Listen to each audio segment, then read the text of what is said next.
வணக்கம். நாம் இன்னைக்கு பார்க்க போகிற விஷயம் இந்திய சுதந்திர போராட்ட இயக்கம். அதில் முதலாவது விஷயமாக நாடுகாண் பயணம் என்றால் என்ன? நாடுகளை தேடிச் சொல்ல நாடுகாண் பயணம் எனப்படும். வாஸ்கோ ட காமா எத்தனையாம் ஆண்டு இந்தியாவின் கள்ளிக்கோட்டையை அடைந்தனர்? 1498ஆம் ஆண்டு. இந்தியாவில் ஐரோப்பியரின் செல்வாக்கு. ஐரோப்பியரின் ஆசியாவுக்கு வருகை தர முன்னர் இந்து சமுத்திரத்தின் வர்த்தக நடவடிக்கை யாரிடம் காணப்பட்டது? அராபியர். போர்த்துகேயரிடம் மத்திய நிலையமாக கோவா காணப்பட்டது. ஆசியாவின் ஒல்லாந்தரின் ஆதிக்கத்தை பரப்புவதில் ஈடுபட்ட ஒல்லாந்த இனத்தவர் பீட்டர் செர்குன்.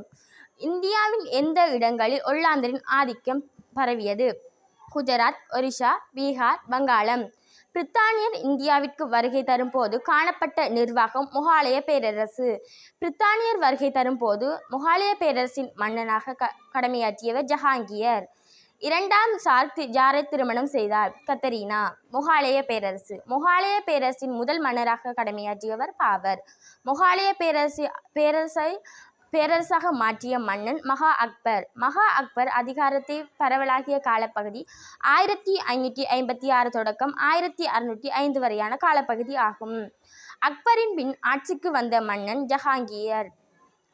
தாஜ்மஹாலை கட்டிய மன்னன் ஷாஜகான்.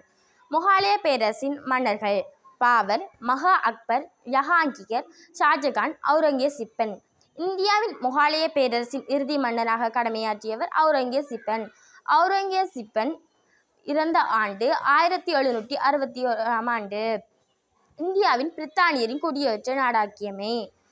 பிரித்தானியர் பிரான்சியரின் தலைமை நிலையமாக காணப்பட்ட இடங்கள் சென்னை, பாண்டிச்சேரி. பிரித்தானியர் கைப்பற்றிய ஆண்டு 1761ஆம் ஆண்டு.